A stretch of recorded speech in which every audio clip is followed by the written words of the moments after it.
EMP Series, Day 155. When Carl Fairley woke up, he went next door to the diner to get breakfast. As he was sitting there, he noticed Lieutenant Saunders outside organizing a detail of soldiers. They were fueling up two large trucks. They were going out to the site of yesterday's attack. The railroad and the military decided that they would continue the train service to town during the months it would take to repair the trestle. The military would be on site to provide security and to transport the cargo from where the train trestle was out into town.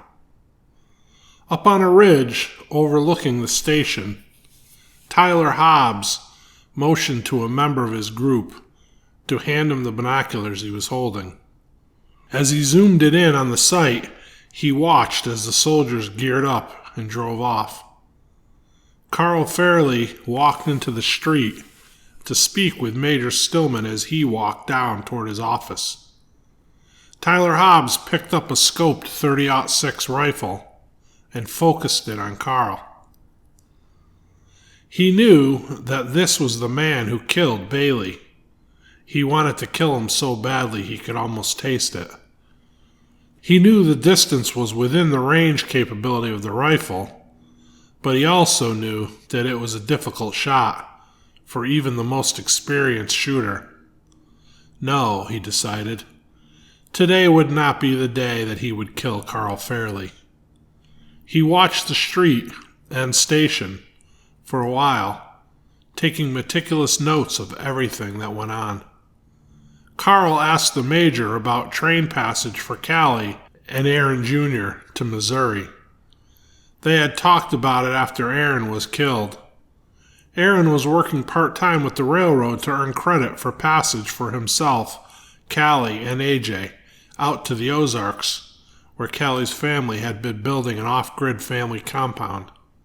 Major Stillman had promised to honor the agreement with Aaron for train passage and to provide an escort to accompany them out west. The major was now backpedaling on that agreement. He had put them off, and Carl was now forcing the subject. Major Stillman explained that, with the recent attacks and the extra work needed now to provide security and to transport the goods into town from the site, that he could not spare any manpower to go with them out west.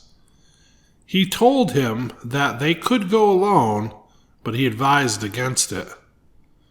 Just wait a few months was his solution. When things got a little better, he could send somebody with them. This angered Carl. He already disliked and distrusted the major. He bit his tongue for now and walked away. The train rolled to a stop just a few hundred feet from where the trestle was damaged in yesterday's attack. Buddy Tanner slid the car door open, and he and his men snuck out, closing the door behind them. They stepped into the tree line to regroup and plan their route into town. Their plan was to avoid being seen and to make camp somewhere just outside of town. They decided to make their way along the river toward town until they found a spot suitable to camp. They would wait in the tree line until dark so that they would not be spotted. They watched quietly as the soldiers unloaded the train's cargo into the trucks. The trains were powered by coal and wood, which made the steam needed to power them. Buddy heard the conductor and engineer tell Lieutenant Saunders that they planned to stay in town and would return tomorrow with the soldiers, who would bring a load of wood to fuel the return trip. Lieutenant Saunders agreed, ordering 2 soldiers to stay and guard the train overnight. Carl Fairley was riding out to the church to deliver the news to Pastor about the major reneging on his promise to help Callie get to Missouri. He was not looking forward to it, but he trusted that God had a bigger plan for it all. Even though he had no idea what it was, He had only to trust that God would provide. He knew that God always gave us what we needed, even if we didn't know what that was, or if it wasn't what we wanted at the time. Still, he couldn't help being disappointed for Callie. He knew how badly she wanted to be with her family. Dalton greeted him as he rode onto the church property and brought him to Pastor was feeding the horses. Pastor was disappointed for Callie as well. He too had a growing feeling of distrust for Major Stillman, but so far had kept it to himself. Together they told Callie. They assured her that one way or another, they would get her there. Back at the train, all the cargo had been offloaded and was being transported into town. Nobody remained except the 2 soldiers, who were left to guard the train. Darkness was descending, and Buddy Tanner signaled his men that it was time to move out. They quietly made their way over to the edge of the gorge, near where the trestle had been blown out. They took long ropes from their rucksacks and secured them to the trestle, and tossed them into the gorge. First, Buddy and one other member rappelled down to the river's edge below. When they were safely at the bottom, they signaled up, and the 2 remaining members came down. They walked along the river just into the tree line in order to conceal themselves. The moon was full, and they moved slowly and deliberately toward town. As they neared the bridge where the road crossed over the river, they saw headlights approaching. Buddy signaled his men to stop. They crouched and watched silently as an old Chevy van crossed over the bridge and headed up the road back toward the train. The vehicle didn't appear to be military, and one of Buddy's men questioned why they would be going to the train at night. Buddy thought for a moment and responded, "No good reason that I could think of. Let's keep moving." The access road didn't go anywhere except to the train trestle. It dead-ended there. It was built and used by the railroad to allow access to inspect and maintain the trestle and the tracks in the area. The van could not be going anywhere except to the train site. The same van had traveled that road yesterday when the Citizens of Liberty blew up the trestle. As they drove the road, they shut off their lights about a quarter mile before the end of the road. They stopped several hundred feet before the dead end.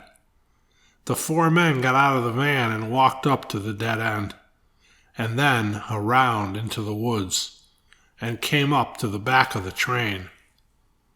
Tyler Hobbs watched silently as 2 soldiers stood, one on each side of the train. Simultaneously, 2 of the Citizens of Liberty, as they called themselves, descended upon each soldier and overpowered and bound them with duct tape. As they sat on the tracks in front of the train, Tyler Hobbs walked up behind them. He delivered his diatribe about the oppressive nature of the military and his disdain for their presence in the region, how all these attacks and killings could have been avoided if only they had not stuck their noses in the business of the good citizens of the area. He went on to explain how his group would rid the region of the oppressive force and return the area to the people who could do a much better job governing themselves without them. When he finished, he pulled a .45 out of his belt and fired twice. Both soldiers slumped over and fell dead on the tracks. Buddy Tanner and his men heard the shots from the valley below. His men looked at him, and he just said, "We move ahead with our plan." Tyler Hobbs and his men went back to the van and got 6 bags of concrete. They proceeded to empty the bags into the boiler that made the steam to power the train. It would mix with the water in the boiler and harden overnight. They then went back to the van and drove away. They would never return to the site again. They drove back down into the valley, crossing the same bridge and heading up the road in the general direction of town. Buddy Tanner and his men again ducked into the woods and watched silently as the van drove past their location. Buddy noticed markings on the rear panel of the van. It was from where a decal had once been, which when removed left a noticeable outline of the words Valley Plumbing and Heating. Just up ahead, the van turned left onto a gravel road that led up into the hills. Buddy and his men continued down along the river. They reached a spot where they could see the outline of tall buildings silhouetted against the horizon in the moonlight. Buddy looked over to the left across the river and up the bank to where the road lay. He looked along the road line several hundred yards ahead to where the road curved sharply left, away from and out of sight of the river. Buddy announced that they would continue another quarter-mile or so along the river and find a spot to camp there. There they would be close enough to the road, yet concealed from it. "No fires or smoking tonight, men," he ordered. One of the more senior members thought to himself and almost said out loud, "No kidding," but instead just looked at Buddy and nodded. Back at the church, dinner was long since over, and the group sat around the fireplace under the pavilion. At the Fairley homestead, Carl and his family sat in the kitchen at the table doing a family Bible devotion. In town, Major Stillman sat downstairs from the boardroom in his office. He looked out into the street. He lit a big cigar and took a bottle of scotch out of his desk drawer, poured himself a glass. He had ordered the town to be alcohol-free and outlawed the possession and consumption of all alcoholic beverages. Of course, those laws didn't apply to him. He sat and smoked his cigar and drank his scotch and watched the activity outside in the street. This was his town now, and he would do as he pleased. Up in the hills at the homestead of Tyler Hobbs, the van rolled up the gravel driveway. The four men got out and went inside. Two of the men went up to their rooms to retire for the night. The third man went out to take his turn on gate security. Tyler sat down at the kitchen table. He took off his shirt and started to clean a cut he received in the scuffle with the soldiers earlier. The cut was on the back of his shoulder and was not serious. Samantha walked in to find him struggling to reach the wound and walked over and took the washcloth from his hand. She dipped it in the hot water and began to gently wipe the blood away from the cut. As she looked into the mirror that was facing them, she saw Tyler watching her in the reflection. He smiled at her, and she smiled back warmly. Early in their high school years, the two had dated for several months before Samantha met Bailey. Tyler and Bailey were always best friends. When Tyler and Samantha mutually decided to go their own ways, Bailey waited a while, and then he told Tyler he wanted to ask her out, and asked him if it would be awkward or uncomfortable for him if she said yes. Tyler assured Bailey that it would be okay, and that he had no problem with them dating. Samantha did say yes, and the two dated through high school. Tyler went away to college afterward, and Bailey and Samantha ended up getting married. Tyler served his friend as best man, and remained friends with the couple all these years after. Tyler never married. Now, as he looked at her in the mirror, he realized that his feelings for Samantha were changing. She finished cleaning his cut, put a dressing on it. She looked at him again in the mirror and smiled as she softly patted him on the other shoulder. She said, "There you go, Ty. Try to keep it dry. I'll change the dressing in a couple days." He smiled back and just nodded as he watched her walk away. Now they found themselves alone in the world, and the inevitable was starting to slowly happen.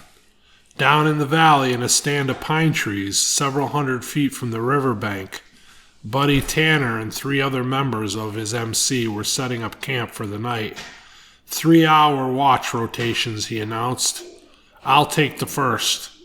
Get some shut-eye. We move out before first light." Back up the road at the train, 2 young soldiers lay dead on the tracks. One was 19 years old and had just enlisted. He found himself lost in this new world we had all been thrust into. He enlisted for the promise of daily meals and medical care. As a young man with no skills, this was the best option available to him. The second was 31 years old, and just last month became a father for the first time. He enlisted years before the EMP attack, for similar reasons. They were sons, a husband and a father. Somewhere out there were several people whose lives were about to change forever upon the news of their death.